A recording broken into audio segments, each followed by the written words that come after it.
24వ కీర్తన చదువుకుంటా. భూమియు దాని సంపూర్ణతయు లోకమును దాని నివాసులను యెహోవావే.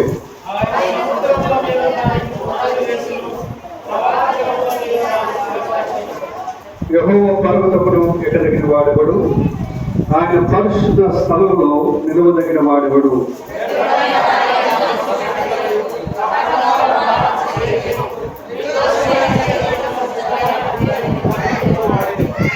వాడు యెహోవా వలన ఆశీర్వాదమునందును మన రక్షకుడైన దేవుని వలన నీతి మంత్రమునందును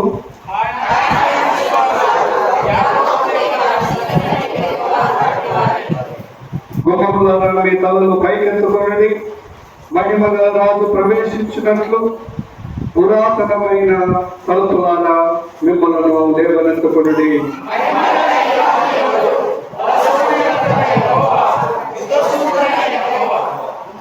గుమ్మములారా మీ తలలు పైకెత్తుకొనుడి, పురాతనమైన తలుపులారా మహిమ గల రాజు ప్రవేశించినట్లు మిమ్మల్ని లేవనెత్తుకొనుడి.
వచ్చినప్పుడు ఆయన తన శిష్యులలో ఇద్దరిని పిలిచి, మీ ఎదుటనున్న గ్రామంలోకి వెళ్ళి అందులో మీరు ప్రవేశింపగానే కట్టబడి ఉన్న యొక్క గాడిద పిల్ల కనబడును. దాని మీద ఏ మనుషులను ఎప్పుడునూ కూర్చుండలేదు. దాన్ని విప్పి తోలుకొని రండి. ఎవడైనాను మీరు ఎందుకు ఈలాగు చేస్తున్నారని మిమ్మల్ని అడిగిన ఎడల అది ప్రభువులకు కావలసి ఉన్నదని చెప్పు. తక్షణమే అతడు దాన్ని ఇక్కడికి తోలుకొని పంపమని చెప్పి వారిని పంపాను. వారి పిల్లగా వీరిలో ఇంటి బయట తలమాకుల కట్టబడి ఉన్న గాడిద పిల్ల ఒకటి వారికి కనబడింది. దాన్ని విప్పుతుండగా అక్కడ నిలిచి ఉన్న వారిలో కొందరు, మీరేమి చేస్తున్నారు? గాడిద పిల్లను ఎందుకు విప్పుతున్నారని వారిని అడిగి, అందుకు శిష్యులు యేసు ఆజ్ఞాపించినట్టు వారితో చెప్పగా వారు పోనిచ్చిరి.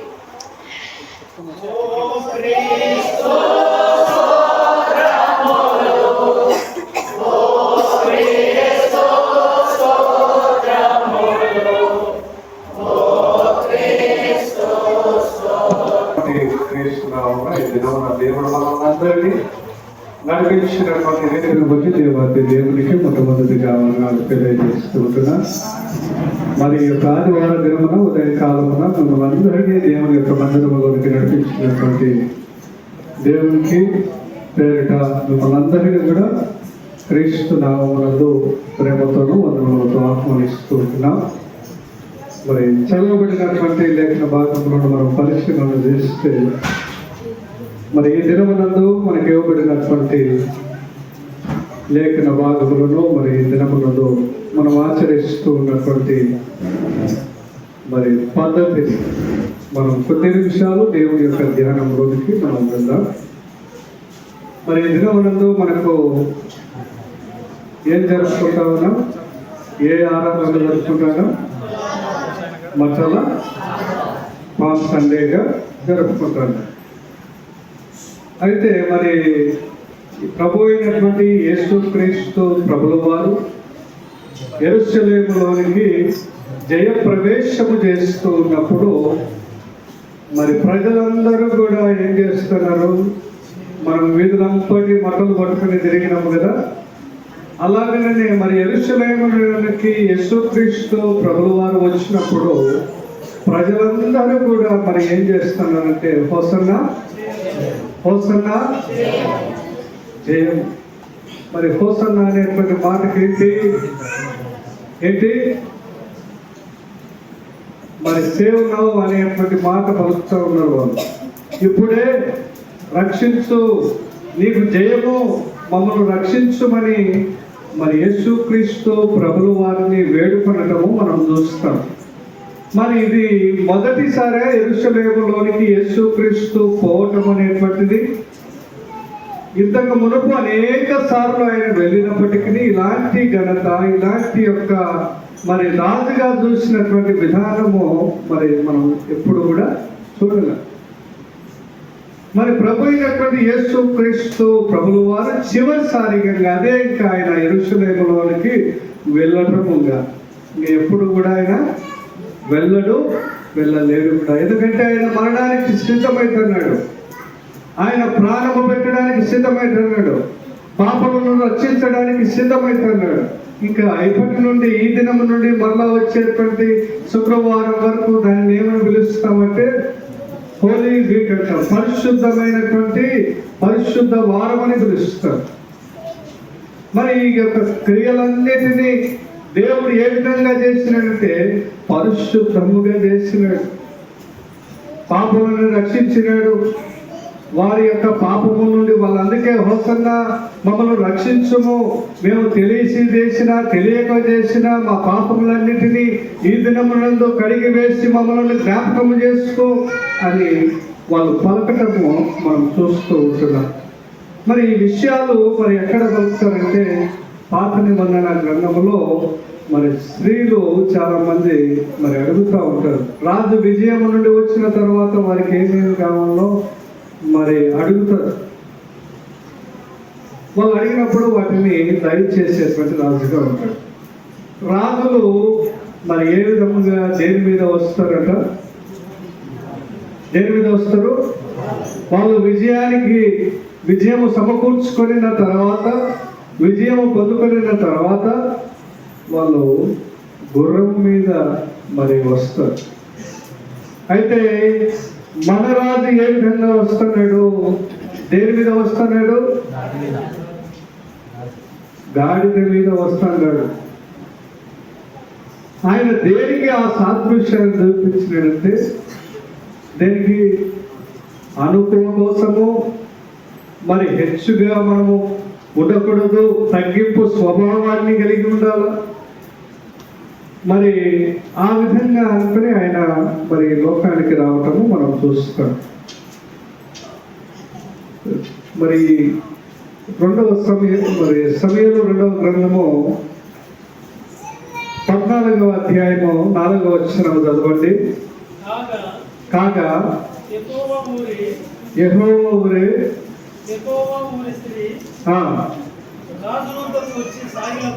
రాజునొద్దకు వచ్చి సాగిలపడి నమస్కారము చేసి రాజా రక్షించుమనగా రాజు నీకేమి కష్టం వచ్చింది అది అడిగింది. అంటే ఇప్పుడు అక్కడ చూస్తా ఉన్నారు. మరి విజయంలో నుండి వచ్చినటువంటి రాజులైతేనేమి, రాజుగా ఉన్నటువంటి వ్యక్తులకు వాళ్ళు ఏమడుగుతారు? అక్కడ స్త్రీ నన్ను రక్షింపు. మరి ఆకలి బాధలు కలిగినా, మరి ఆమెను ఎవరైనా ఇబ్బంది పెట్టినా, ఆమెకు ఏదైనా కష్టం వచ్చినా వాటన్నిటినీ ఎవరికి తెలుపుకోవాలా? అప్పుడు కాలంలో రాజులు. ఇక్కడ రాజుగా ఎవరిని చూసినారో ఇశ్రాయేలు ప్రజలు, అక్కడ ఉన్నటువంటి వారు క్రీస్తులో చూసినారు. ఈయన ద్వారానే రక్షణ, ఈయన ద్వారానే మహిమ, ఈయన ద్వారా తప్ప ఎవరిని కూడా రక్షించలేరని వారు కనుగొనినారు కనుక వారందరూ కూడా హోసన్నా మమ్మల్ని రక్షించుము, హోసన్నా మమ్మల్ని జయోత్సవాలతో ఆయనను కీర్తిస్తూ ఒకవైపు వాళ్ళ పాపముల నిమిత్తము మరి కోరటము మనం చూస్తూ ఉంటున్నాం. అయితే మరి శాస్త్రులు పరిచయులు అనేటువంటి వ్యక్తులు వాళ్ళు పాత నిబంధనలో చాలా ప్రావీణ్యుడు. బైబిల్ అంతా క్షుణ్ణముగా వారు చెప్పేటువంటి వారు, శాస్త్రులు మరి బైబిల్ పాండిత్యాన్ని చెప్పేటువంటి వారు, పరిచయులు మరి వారు చట్టాలను మరి దేవుడు ఈ యొక్క ధర్మశాస్త్రాన్ని ఈ విధంగా అనుభవించాలని వారు చెప్పడంలో చాలా ప్రావీణ్యులు. మరి వారి యొక్క ఉద్దేశం ఏంటి, వాళ్ళు లేఖన భాగాల్లో మరి చూడలేదా అంటే చూసినా కానీ వాళ్ళు అహంపూరితమైనటువంటి భావన, మేమే పరిశుద్ధులము, మేము దేవుని వారము, మేము ఇంత పవిత్రులమని వారి ఊహాగానాలకు వారు అనుకుంటూ ఉన్నారు. కానీ మనం చూస్తే అక్కడ వారికి తెలిసినప్పటికీ వాళ్ళ యొక్క జ్ఞానం ఏ విధంగా చెప్తుందంటే, అప్పుడు రోమా సామ్రాజ్యం ఆధీనంలో వాళ్ళు అనగబడినటువంటి వర్గముగా వారు చూసినారు. వెట్టి చాకరిని అనుభవిస్తూ ఉన్నారు. వారు స్వయంగా వారి పనులు వారు చేసుకుని లేకపోతున్నారు. ఏ పని చేయాలన్నా మరి అక్కడ రాజు సెలవు ఇవ్వాలి, వాళ్ళ ఇష్టానుసారముగా జీవించడానికి కాదు. అయితే ఇదంతా కూడా మరి మెస్సియా ఏ విధంగా వస్తాడంటే, ఆయన రాజుగా వస్తాడని, రాజు అంటే మరి యుద్ధము చేస్తాడు మా కోసము, మమ్మల్ని రక్షించి ఒక రాజ్యాన్ని స్థాపిస్తాడు, మరి ఆయన యొక్క అందరి మమ్మల్ని పాపంతో మరి మమ్మల్ని శ్రమ పెట్టిన వారిని ప్రాణాలు తీస్తాడు. ఇలా వారి ఊహకు మరి ఉండటము మనం చూడగలుగుతాం. అందువలన క్రీస్తు ఏ విధంగా వస్తాడో, లేఖనాలు ఏం చెప్తున్నాయో వాళ్ళు మర్చిపోయినట్లుగా మనం గ్రహిస్తూ ఉంటున్నాం. లేఖనాలు ఏం చెప్తున్నాయి మరి జకరయ్య చూస్తే 9 జకరయ్య 9:1 వచ్చినాము నుండి చూస్తే చూడండి. జకరయ్య 9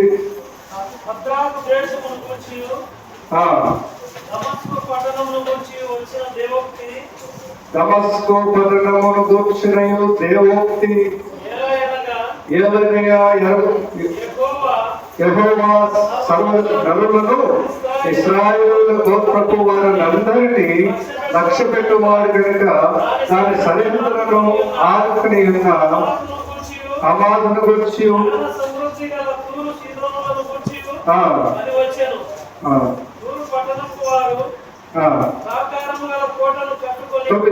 వచ్చిన సియోను నివాసులారా బహుగా సంతోషించుడి, యెరూషలేము నివాసులారా ఉల్లాసముగా ఉండుడి. నీ రాజు ఏమట చెప్పాల, నీ రాజు నీతిపరుడును రక్షణ గలవాడును దీనుడనై గాడిదను ఎక్కి నీ ఎందుకు వచ్చిస్తున్నాడు. లేఖనం ఏం చెప్తాంది, గుర్రం ఎక్కి వస్తాడని చెప్తాందా, లేకపోతే గాడిద పిల్లలు ఎక్కి వస్తాడని చెప్తాందా? అంటే మరి తెలిసిన జ్ఞానం ఉన్నప్పటికీ మెస్సియా ఏ విధంగా వస్తాడో వారికి తెలియలేకపోతున్నది. ప్రవచన నెరవేర్పు వారి కళ్ళ ఎదుట వచ్చిన వారు గ్రహించలేకపోతూ ఉన్నారు. వారి యొక్క అహంకార పూరితమైనటువంటి భావనకు లోనైపోయినారు. మరి దేవుడు చెప్తా ఉన్నాడు, లేఖనము నెరవేర్చడానికి వారి కళ్ళ ఎదుట వచ్చినా కూడా వారికి తెలుసుకోలేకపోతున్నారు. మనము కూడా తెలుసుకోలేకపోతున్నాం. దేవుడు దేనికి వచ్చినాడు, ఎది నిమిత్తం వచ్చినాడు, ఇంకా మనం ఆచారాలు పద్ధతులు బైబిల్ పాటించడంలో మనం చూపించినటువంటి విషయాలు, బైబిల్ని బట్టి ఆచరించాల్సినటువంటి విధానంలో మనం జీవించాల్సింది పోయి ఇంకా ఆచారాలు పల్లె వ్యవహారాలతో మనము దేవుడిని దూరంగా పెడతాడు. ఏదో నామకార్థముగా దేవుడిని ఆరాధించడానికి వస్తాము తప్ప మనం ఇష్టపూర్వకముగా మరి దేవునికి సమర్పణ చేసుకునేట్టుగా మనం లేవని మనము అర్థం చేసుకోవాలి. మరి దేవుడు ఏ విధంగా మరి ఇశ్రాయేలీయుల ప్రజలకు మరి అందరి కోసం, ఇశ్రాయేలీయుల ప్రజల కోసమే కాదు ఆయన వచ్చింది. ఎవరి కోసం వచ్చినాడు? అందరి సర్వమానవాళి కోసం వచ్చినాడు. మరి ఆయన ఆజ్ఞ, మరి ఎందుకు ఆ గాడిదను ఎక్కి రావాల్సినటువంటి పరిస్థితి, ఎందుకు గాడిదను ఎక్కించాడు? ఆయన అనుకుంటే మరి ఏ దానినైనా ఎక్కి రావచ్చు, ఆయన అనుకుంటే గాలిలో రావచ్చు, ఆయన అనుకుంటే అగ్నిలో రావచ్చు, దేని మీదైనా ఆయన రాగలడు. కానీ లేఖనముల నెరవేర్పు నిమిత్తమై ఆయన గాడిదను పిల్లల మీద ఎక్కువ వచ్చడము రావటం జరిగింది. గాడిదనే ఎందుకు ఎన్నుకున్నాడు దేవుడు? చెప్పండి, గాడిదను ఎందుకు ఎన్నుకున్నాడు? ఎందుకది? మరి ఇశ్రాయేలీయుల ఆచారం ఏంటి? ధర్మశాస్త్రం ఏం చెప్పింది? నిష్కలంకమైనటువంటి వాటిని లేదా గాడిద పిల్లకు మొదటి తొలిచూలు పిల్ల పుట్టితే ఏం చేయాలా? గొర్రె పిల్లలు, దాని బదులు గొర్రె పిల్లలను అర్పించాలా.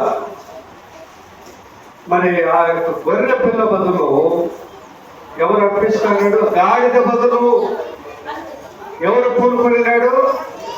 గొర్రె పిల్ల అయినటువంటి యేసు క్రీస్తు ప్రభువు వారు మరి ఆ యొక్క స్థానములో, గాడిద స్థానములో మరి తగ్గించుకొని ఆయన బలి కావటము మనం చూస్తూ ఉన్నాం. అందు నిమిత్తమే దాని బదులు నేను దీని నిమిత్తము దీనిని రక్షించి దాని బదులు నేను ప్రాణాన్ని విడవటానికి వచ్చిన. అయితే సర్వమానవుని కోసము మరి నేను ప్రాణాన్ని మరి విడిచిపెట్టడానికి వచ్చినానని మరి యేసు క్రీస్తు ప్రభువు వారు చెప్పటము మనం చూస్తాం. అయితే యోహాను సువార్త 5:39 మనం చూస్తే మరి శాస్త్రులు ఏ విధంగా ఉంటారో మనకు తెలియపరుస్తుంది. యోహాను సువార్త 5వ అధ్యాయము 39వ వచనం, మీరు ఆయన వాక్యము నివసించలేదు, లేఖనములందు మీకు నిత్య జీవము కలదని తలంచుచు వాటిని పరిశోధించుచున్నారు, అవే నన్ను గురించి సాక్ష్యం ఇచ్చుచున్నవి. ఏమంటా? మీకు అంత పెద్ద పాండిత్యము తెలిసినటువంటి వ్యక్తులుగా మీరు అనుకుంటున్నారు, కానీ నిజాన్ని మీరు ఎరగకోకుండా ఉండరు, నిజాన్ని తెలుసుకోలేకపోతున్నారు. ప్రేమలో ఉండాలని మీకు తెలియపరిచినా కూడా మీరు అది గ్రహించలేకపోతున్నారు. మీకు సర్వం మాకు తెలుసు అని నేను భ్రమపడుతున్నారు, కానీ మీరు తెలుసుకునేంత మాత్రాన మీరు గొప్పవారు కాలేరు. ఎప్పుడు గొప్పవారు అవుతారంటే ఆ యొక్క ప్రాకారము జీవించినప్పుడే, ఆ పనులు చేసినప్పుడే గొప్పవారు అవుతారు. అంతేనా? క్రైస్తవులు అని చెప్పుకుంటేనే గొప్పవారు అవుతావా? పనులు చేయాల్సిన పని లేదా? క్రియలు చూపించాల్సిన పని లేదా? యేసుక్రీస్తు ఏ విధంగా ప్రేమించినాడో అతి రీతిగా ప్రేమించాల్సినటువంటి పని లేదా? మరి ఏంటిది? మనము శాస్త్రులముగా, పరిశీలనముగా మనకంతా తెలుసని మనము కూడా విరవేగిపోతుంటాం. అన్యుల దగ్గరికి పోయి మా దేవుడు ఎలాంటి దేవుడు తెలుసా, మేము ఆచరించే దేవుడు సర్వలోకానికి సృష్టికర్త అని గొప్పలు చెప్పుకుంటాడు తప్ప ఆ గొప్పలు మరి నువ్వు ఏ విధంగా ప్రచురము చేస్తాడో, వీళ్ళ మాదిరిగా నాకు సర్వము తెలుసు అని గొప్పలు చెప్పుకుంటాడో తప్ప ఆచరించడము లేదు. మరి తమ ఊహ ప్రకారము మరి మెస్సియా కోసం ఎదురు చూస్తాడు. ఇంకా రాలేదంటే వచ్చినాడు ఆయన. ఇంకా ఇక్కడ మనం కూడా మరి యేసుక్రీస్తు కోసము మరి ఎదురు చూస్తాడమ్మా. యేసుక్రీస్తు మరలా రావాలని కోరుతా ఉండమా. అయితే వచ్చేటువంటి రాజు మెస్సియా ఈసారి తగ్గింపు స్వభావం కలిగి ఓర్పుతో, సహనంతో రాడు. ఆయన రాజుగా దేని మీద వస్తాడు? గుర్రపు మీద వస్తాడు, యుద్ధం చేస్తాడు. ఎవరు? ఆయన మాట వినటువంటి ప్రజల మీద, ఆయన మాట వినటువంటి వారందరి మీద మరి ఆయన యుద్ధాన్ని ప్రకటిస్తాడని మనకు తెలియపరుస్తూ ఉన్నాడు. ఇక్కడ శాస్త్రం యొక్క హృదయం ఏ విధంగా ఉందంటే మరి ప్రవచనంలోనే ముందుగానే చెప్పినాడు యెషయా ప్రవక్త, మరి యెషయా 6వ అధ్యాయము 9 వచనం చూడండి. ఆయన నీవు పోయి ఈ జనులతో ఇట్లను మీరు నిత్యము వినుచుందురు గాని గ్రహింపకుందురు, నిత్యము చూస్తుందరు గాని తెలుసుకొనకుందురు. వారు కళ్ళతో చూసి, చెవులతో విని, హృదయములతో గ్రహించి, మనస్సు మార్చుకుని స్వస్థత పొందక పోవునట్లు ఈ జనుల హృదయము ప్రోగు చేసి వారి చెవులు బంధువు పరచి వారి కన్నులు మోయించుమని చెప్పాను. ఏమంటారు ఇక్కడ? ముందుగానే చెప్పినాడు యేసుక్రీస్తు ప్రభు, మరి యెహోవా దేవుడు యెషయా ప్రవక్త ద్వారా. మరి చెవులతో వింటారు, హృదయంతో గ్రహించి, మనస్సుతో మార్చుకొని స్వస్థత పొందకపోవునట్లు ఈ జనులు హృదయము కోపినది. అంటే అహంకారముతో ఉంది.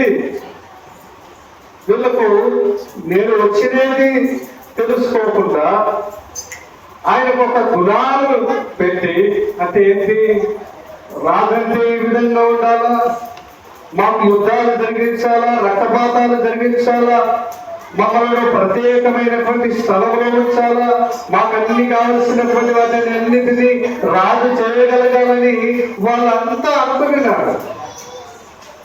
వాళ్ళ ఊహలు ఎట్లా ఉన్నాయంటే రాజు అంటే ఈ విధంగా ఉండాలా. మనం కూడా అనుకుంటాం కదా, దేవుడు అంటే ఏం చేయాలా, ఓన్లీ స్వస్థతలు మాత్రమే జరిగించాలి. దేవుడు అంటే ఏం చేయాలా, నువ్వు అనుకున్నటువంటి డబ్బంతనే గీయాలా, నీ పొలాలని గీయాలా.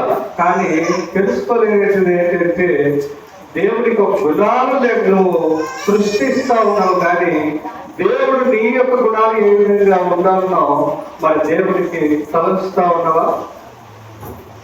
నీ గుణం ఎట్లా ఉందో దేవుని యొక్క దృష్టిలో నీవు తలంచుతా ఉన్నావా లేదా?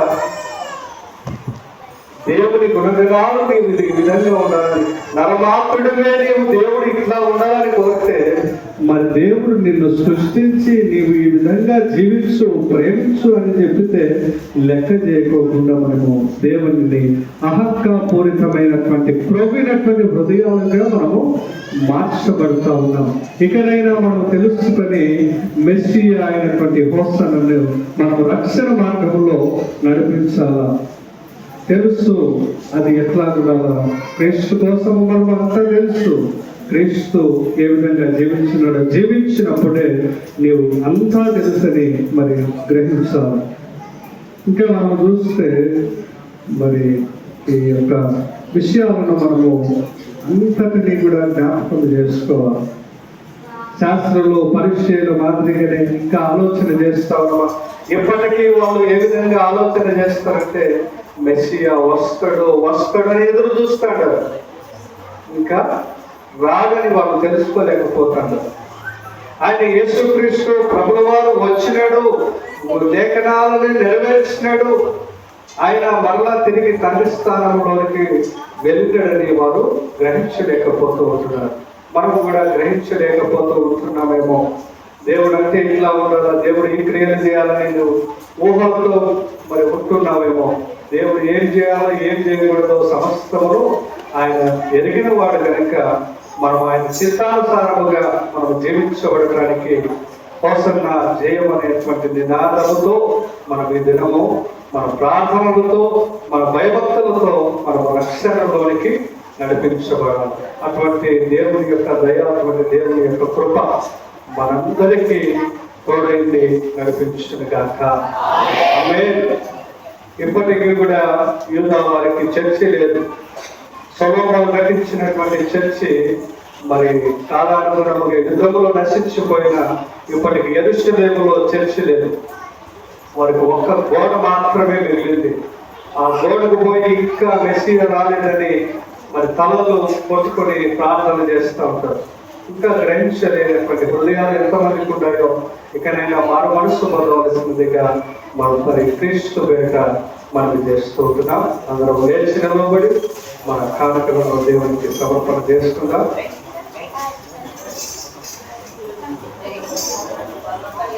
మరి యేసుదాసు, బర్నబాసు, దసరాలు పదవి వీటి వారి కుటుంబము మరి కానుకలు సేకరించవలసిందిగా మనం చేసుకుంటున్నాం.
అందరూ మోకరించి ప్రార్థిద్దాం. పరిశుద్ధమైన మా తండ్రి, గొప్ప దేవ యేసయ్యనందు తండ్రి నేను స్తుతించిన, నేను గణపరిచిన ఈ వాక్యాన్ని తెలుసుకునేట్టున్నా మా ప్రభువాని రాకకు కారణమును తెలుసుకునేట్టున్నాము నా తండ్రి. అప్పటి దినములో యెరూషలేములోనికి నీ యొక్క దేవ ప్రవేశం చేసినప్పుడు హోసన్నా జయము అనేటువంటి నినాదముతో నేను ప్రార్థించుతున్నా. తండ్రి మా పాపములన్నిటినీ క్షమించమని నేను వేడుకొనుచున్నాను. మా పాపముల నిమిత్తమై నీవు కరువల శిలువలో ప్రాణత్యాగములు చేస్తున్నావు నా ప్రభువా. నా తండ్రి గాలిని నెక్కించున్నావు నా తండ్రి. తగ్గింపు స్వభావాన్ని కలిగి నా తండ్రి మనస్ఫూర్తిగా నిన్ను ఆరాధించేటువంటి బిడ్డలుగా మమ్మల్ని అందరినీ సిద్ధపరచమని తెలుసుకున్నాను. నా తండ్రి ప్రేమ కలిగి నా తండ్రి నీవు వచ్చి మమ్మల్ని అందరినీ కూడా ప్రేమించి నా తండ్రి మా కొరకు నీ యొక్క ప్రాణమును అర్పించుకున్నావు ప్రభువా.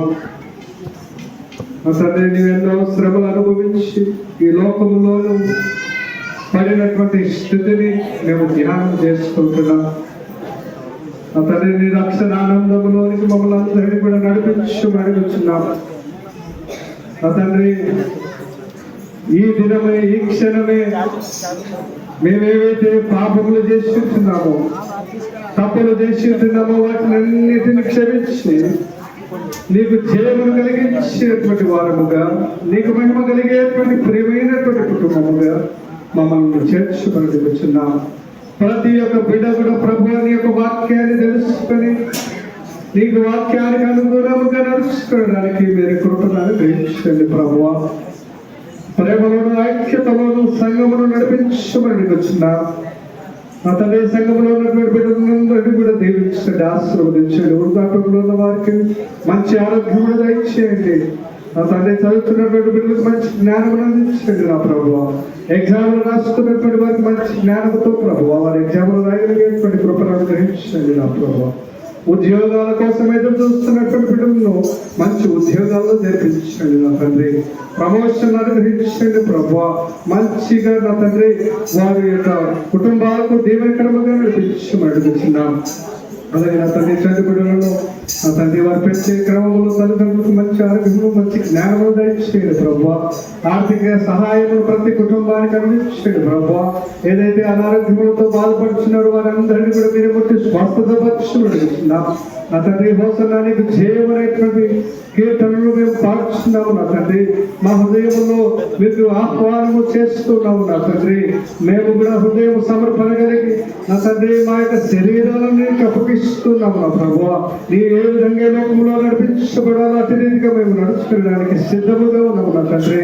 మా పాపములన్నిటిని క్షమించి నా తండ్రి నీకు పరలోక రాజ్యంలో మాకు అందరికీ కూడా స్థానం సిద్ధపరచమని తెలుస్తున్నాం నా తండ్రి. యొక్క మాట్లాడి వారు దినానికి నా తండ్రి బిడ్డలకు ఆహారాన్ని అందించినటువంటి కుటుంబాలను మీరు జ్ఞాపకం చేసుకోండి ప్రభు. యేసుదాస్ బర్నబాస్ ప్రసాద్ ప్రవీణ్ పదవిని వింటున్న వాళ్ళు వీళ్ళందరినీ కూడా దీవించి ఆశీర్వదించండి ప్రభు. వారి కుటుంబంలో ఉన్నటువంటి బిడ్డలను ఆశీర్వదించండి. వారు చేస్తున్నటువంటి పరిపాలనలో మీరు తోడుగా ఉండేది. ఈ యొక్క ఆహారం లేని బిడ్డలకు అందించమనండి ప్రభు. ఆహారం సిద్ధపరిచినటువంటి బిడ్డలకు నిరంతరమైనటువంటి ఆహారంతో వారి కుటుంబానికి కావలసినటువంటి దేవునితో వారి కుటుంబాన్ని పెంచి పోషించమని అతన్ని చెందుతున్నటువంటి బిడ్డలకు మంచి ఆరోగ్యం దయచేయమని ఇక్కడ ఉన్నటువంటి వారికి వారి పాపములన్నింటినీ కూడా నా తండ్రి ఈ దినమున మీరు మరుగుపరిచి నీ శిలువ రక్తములో మమ్మల్ని అందరినీ కూడా కడిగి వేయమని ప్రభు అయినటువంటి క్రీస్తు నామమున అడిగి వేడుకొనుచున్నాము మా తండ్రి. పవిత్రమైన మాత్రమే మా